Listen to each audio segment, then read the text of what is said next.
लाडवा से पूर्व मेरे विधायक चौधरी शेर सिंह गोस्वामी जी, मंच पे मेरे साथ बैठे हुए पार्टी के सभी सीनियर साथीगण, जैनपुर गांव के आदरणीय बुजुर्गों, नौजवान साथियों, सम्मान की योग्य माताओं, बहनों, पत्रकार छायाकार दोस्तों, मेरे से पहले गोस्वामी जी ने सारी बातें आपके सामने रखी। आज किस किस्म के हालात देश के हैं, इन 10 वर्षों में इस देश में भारतीय जनता पार्टी की सरकार बनने के बाद हमें किन किन परिस्थितियों से गुजरना पड़ा, भाजपा कैसे सत्ता में आई और सत्ता में आने के बाद भारतीय जनता पार्टी ने देश और प्रदेश के लोगों के साथ जो वायदे किए, कितने वायदे उनमें से पूरे हुए। आज फिर भाजपा एक नया नारा देश के लोगों के सामने लेकर के आई है। भाजपा के लोग कहते हैं 400 पार करना है, और दूसरी बात कहते हैं कि मोदी की गारंटी के ऊपर हमें वोट दो, हमने भारत को सशक्त भारत बनाना है। ये नहीं बताते साथियों कि 10 साल जब भारतीय जनता पार्टी का राज इस देश में रहा तो भाजपा ने कौन कौन से वायदे पूरे किए। ये भी नहीं बताते कि अगर हमारी आगे सरकार बन गई तो अगले 5 वर्ष में हमने इस देश के लोगों के लिए क्या काम करने हैं। जब बीजेपी के नेताओं से कोई पूछता है कि मोदी की कौन सी गारंटी की बात करते हो, तो एक ही बात कहते हैं, 2047 के अंदर विकसित भारत बनाना है। जब 10 साल राज रहा तब तो विकसित बनाने की बजाय बेच दिया। आप रोजाना सोशल मीडिया पे देखते हो, टेलीविजन सुनते हो, अखबार और रेडियो में पढ़ते और सुनने का काम करते हो। मोदी की गवर्नमेंट बनने के बाद इस देश की रेल बेच दी गई। अडानी के नाम से इस देश में रेल चलने लगी, रेल के स्टेशन बना दिए गए। मोदी का राज बनने के बाद हवाई कंपनियां बेच दी, हवाई अड्डे बेच दिए। मोदी का राज बनने के बाद इंश्योरेंस की कंपनियां बेच दी। मोदी जी का राज बनने के बाद बैंक बेच दिए गए, और उसके साथ साथ 19 लाख करोड़ रुपए का कर्जा जो 2 लोगों के सर पे था, अंबानी और अडानी के सर पे, जो इन्होंने बैंकों से लोन ले रखा था, इनके सिक यूनिट दिखा करके इनका 19 लाख करोड़ का कर्जा माफ कर दिया गया। इनका तो 19 लाख का कर्जा, 19 लाख करोड़ का कर्जा माफ कर दिया। और देश के किसान को जो वायदा किया था कि आपका एमएसपी का कानून बनाएंगे, ना उसको एमएसपी का कानून दिया, और ना ही साथियों उसकी फसल के दाम 2022 में 2 गुना कर। केवल वायदा किया था, पूरा नहीं किया। पीछे जो 4 वायदे किए थे वो चारों बहुत बड़े वायदे थे। अगर वो चारों वायदे पूरे कर देते मोदी जी तो देश का हर व्यक्ति खुशहाल हो जाता। मोदी जी ने वायदा किया था कि 70 वर्ष में कांग्रेस के लोगों ने जो धन इस देश से लूट करके विदेश के बैंकों में जमा कराया, मैं उस पैसे को वापस लाऊंगा। और लोगों से आह्वान किया था और कहा था कि बैंकों में खाते खुलाओ, आप सबके खाते में 15-15 लाख रुपए जमा कराऊंगा। 10 साल बीत गए। जैनपुर बड़ा गांव है, तुम्हारे गांव में तो सबके खाते में 15-15 लाख रुपए आगे होंगे।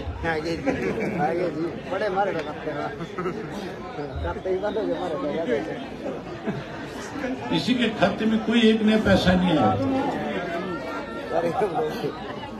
किसी के खाते में 1 पैसा नहीं है। ना किसान की फसल के दाम 2 गुना करे। 3 काले कानून बनाए थे और ऐसे काले कानून थे, अगर वो कानून लागू रह जाते तो जिन जमीनों के आज आप मालिक हो वो जमीन से आप बेदखल हो जाते। अपनी जमीन में हमें नौकर बन करके काम करने पे मजबूर होना पड़ता। तीसरा वायदा था मोदी जी का पढ़े लिखे नौजवान बच्चों को रोजगार और नौकरी देने का। मोदी जी ने अपने मैनिफेस्टो में लिखा था कि 2 करोड़ बच्चों को हर साल रोजगार और नौकरी देंगे। मैं पूरे हरियाणा प्रदेश के एक गांव में जाकर के आया। आपके गांव में भी परिवर्तन यात्रा के दौरान मैं आया था। मैंने उस परिवर्तन यात्रा के दौरान 2000 से ज्यादा गांव में जाने का मुझे मौका मिला। और जब मैं गांव में गया तो लोगों के साथ मैंने बातचीत करी, खुल करके लोगों से पूछा कि आपके सामने क्या क्या कठिनाइयां हैं। हर गांव की अपनी अपनी दिक्कत थी। किसी गांव के लोग कह रहे थे पीने का पानी नहीं है, किसी गांव के लोग कह रहे थे हमारे गांव में स्कूल तो 12 तक का है, मास्टर नहीं है, इसकी वजह से बच्चों की पढ़ाई में दिक्कत है। बहुत सारे गांवों में ये शिकायत थी कि चौटाला साहब के टाइम में हमारे पीएचसी बन गई, सीएचसी बन गई, डिस्पेंसरी बन गई, लेकिन डॉक्टर नहीं है, इलाज के लिए बाहर जाना पड़ता है। बहुत सारे गांव की सड़कें टूटी हुई थी। जब बुजुर्गों से मिलता था मैं गांव के अंदर जाकर के, तो उनकी शिकायत थी कि ये जो फैमिली आईडी बना दी, प्रॉपर्टी आईडी बना दी, इसकी वजह से हमारी पेंशन कट गई। मैंने जब पूरे प्रदेश में इस बात की जानकारी ली कि कितनी पेंशन कटी है, तो बताया गया 5 लाख से ज्यादा बुजुर्गों की पेंशन काट दी। जब मैं गरीब आदमियों से मिलता था तो कह रहे थे हमारे पीले कार्ड काट दिए। हर आदमी परेशान था। एक चीज सामूहिक थी सब गांव में। हर गांव की तरफ से ये कहा गया कि मोदी ने कहा था 2 करोड़ को नौकरी लगाऊंगा। हमारे यहां नौकरी नहीं है, रोजगार नहीं है, इसलिए बच्चे जमीन बेच बेच करके विदेशों का रुख कर रहे, विदेश जा रहे हैं। कोई गांव ऐसा नहीं था जिस गांव से 100, 200, 400, 500 बच्चे विदेश ना गए। जैनपुर से भी गए होंगे, बहुत ज्यादा बच्चे चले गए।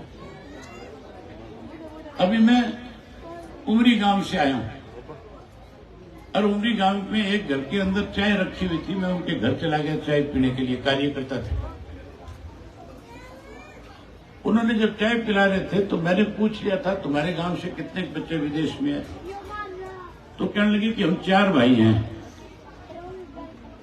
और चारों में एक बुजुर्ग था, उम्रदराज था। उसने मुझे आगे से कहा कि हम 4 भाई हैं, हमारे घर में ऐसी हालत है कि हमारे में से कोई एक चला गया तो कंधा देने वाला भी नहीं है, सब बच्चे बाहर गए। उनका कहने का मतलब था। मैंने उनसे पूछा डोंकी से गए हैं, कैसे गए हैं? तो कहने लगे ज्यादा बच्चे डोंकी से गए हुए हैं। तुम्हारे गांव से भी डोंकी से ज्यादा गए, वैसे गए? डोंकी से ज्यादा गए। जो डोंकी से चला गया, मान के चलो 15 साल वो बच्चा आपके पास आ ही नहीं सकता, क्योंकि उस बच्चे का जाते ही पासपोर्ट ले लिया जाता है, उसको जेल में बंद कर दिया जाता है। उसके बाद कोई जानने वाला आकर के उसकी जमानत लेता है, उसको छुड़वाता है, फिर केस चलता है। और केस चलते चलते 15 साल निकल जाते हैं। 15 साल में जाकर के उसको पीआर मिलती है, बड़ी मुश्किल से मांगे। पीआर मिलने के बाद ये बच्चा अपने माँ बाप से आकर के मिल सकता है, अदरवाइज कोई तरीका नहीं है। आजकल पीआर सिर्फ एक चिट्ठी पे मिलती है, वो भी इंडियन नेशनल लोकदल पार्टी का चिट्ठी लिखती है तो उसको पीआर मिलती है। ना कांग्रेस वाली चिट्ठी से बात बनती, ना बीजेपी वाले से बनती। किसी भी साथी को जरूरत पड़े तो मुझे बता देना, चिट्ठी दे दूंगा।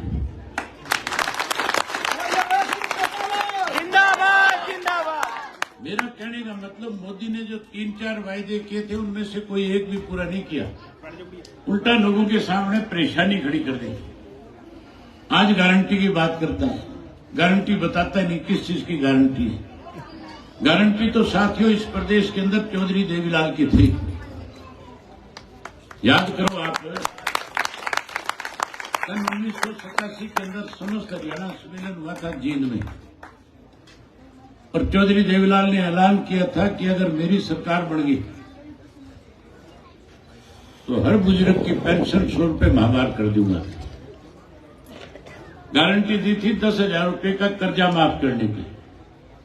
चौधरी देवीलाल ने गारंटी दी थी गरीब के घर के अंदर गरीब की बेटी की शादी में दिक्कत न आए, उसके लिए सरकारी खजाने से 500 रुपये कन्यादान के लिए दूंगा।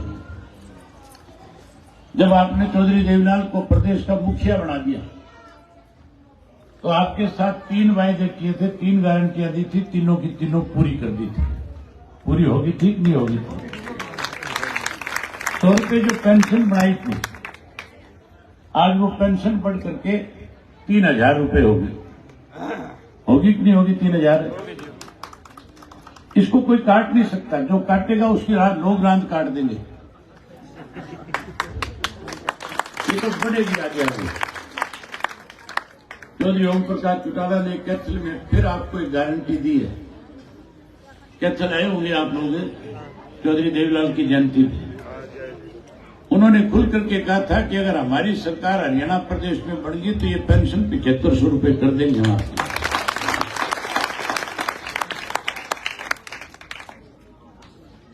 बड़ी हैरानी की बात है, मेरे सामने जो चुनाव लड़ने वाले हैं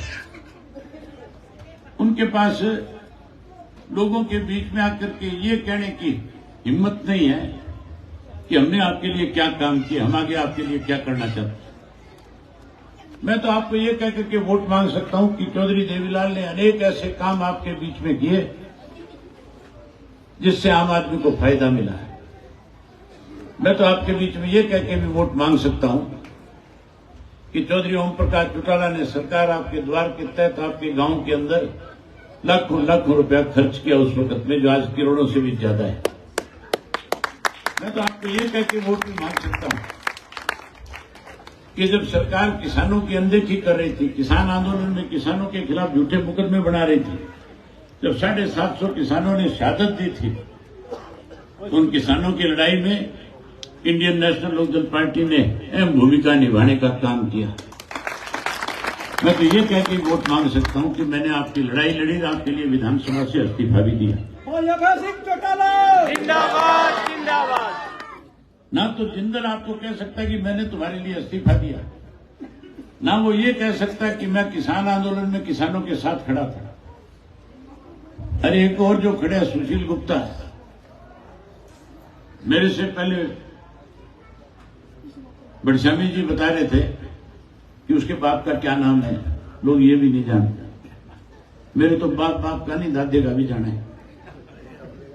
जानते हो कि नहीं जानते हो? और सुभाष गुप्ता के बाप का जानते हो? आज से पहले कभी हरियाणा में नहीं आया, हरियाणा से उसका कोई वास्ता नहीं है। जिसने कभी हरियाणा की शक्ल नहीं देखी, हरियाणा के किसी एक आदमी को जानता नहीं, गांव का नाम पता नहीं उसको, वो मेरे बारे में कहता है कि अब ऐसे वोट काट रहा है मेरे। कहता नहीं ये बात वोट काट रहे हैं, कांग्रेसी भी कहती है। उन कांग्रेसियों से उसको ये बता दे मैं वोट नहीं काटने आया, मैं लुटेरों की रांद काटने आया हूं। जिंदाबाद जिंदाबाद। ये दोनों लुटेरे हैं कि नहीं है? मैं आपसे पूछना चाहता हूं ये लुटेरे हैं कि नहीं है? एक चीज पहचानने की जरूरत है सिर्फ। चौधरी छोटू राम ने कहा था कि यह भोले किसान दो बात मान ले, एक बोलना सीख ले और एक दुश्मन पहचान ले। बोलना तो सीख के पढ़े लिखे बच्चे हो गए, लेकिन दुश्मन की पहचान आज भी नहीं कर पाए। सीधी सीधी पहचान है। 10 साल कांग्रेस पार्टी का राज रहा, हुड्डा मुख्यमंत्री रहा। 9.5 साल मनोहर लाल खट्टर मुख्यमंत्री रहा, बीजेपी का राज है। हुड्डा 10 साल तो वो निकल गए, 10 साल उसके बाद के निकल गए। इस 20 वर्ष में जैनपुर गांव में कितनी बार आया है? एक बार भी। हुड्डा कभी आया क्या तुम्हारे गांव में? और खट्टर को तो मेरे ख्याल बेरा ही नहीं होगा, जैनपुर है कहां से। चौधरी देवीलाल आए कि नहीं आए? आए थे। और चौटाला साहब आए कि नहीं आए? मेरी ख्याल 20 दफा मैं भी तुम्हारे गांव में आया हूं कि नहीं आया हूं? तो फिर जो तुम्हारे गांव में नहीं आए, जिनका तुम्हारे से कोई पारिवारिक रिश्ता नहीं, कोई राजनीतिक रिश्ता नहीं, जिनको ये जानकारी नहीं है जौनपुर गांव में कौन कौन से जाति के लोग बसते हैं, वो तुम्हारे होंगे कि जो रोज तुम्हारे बीच में खड़े रहते हैं वो तुम्हारे होंगे? रोज खड़े जी होंगे। तो बस तो इस बात को अगर पहचान जाओगे कि कौन अपना और कौन पराया है, तो फिर मुझे वोट मांगने की जरूरत नहीं पड़ेगी। फिर जिंदल की गुप्ता की हिम्मत नहीं पड़ेगी कि कुरुक्षेत्र में फार्म भर दें। ये तो तब दाव लगाने आते हैं जब तक लोगों को ये बात समझ में नहीं आ रही। अपने पराये की पहचान कर लोगे कि नहीं कर लोगे? हाथ खड़े करके बताओ कि अपने पराये की पहचान करोगे। अपने पराये की पहचान कर लोगे तो 25 तारीख को ऐनक के निशान के ऊपर सामने का बटन दबा दियो, ताकि जो पराये हैं उनसे तुम्हारा पीछा छूट जाए और अपने को अपना लेना। ये बात आपको कहने आया था।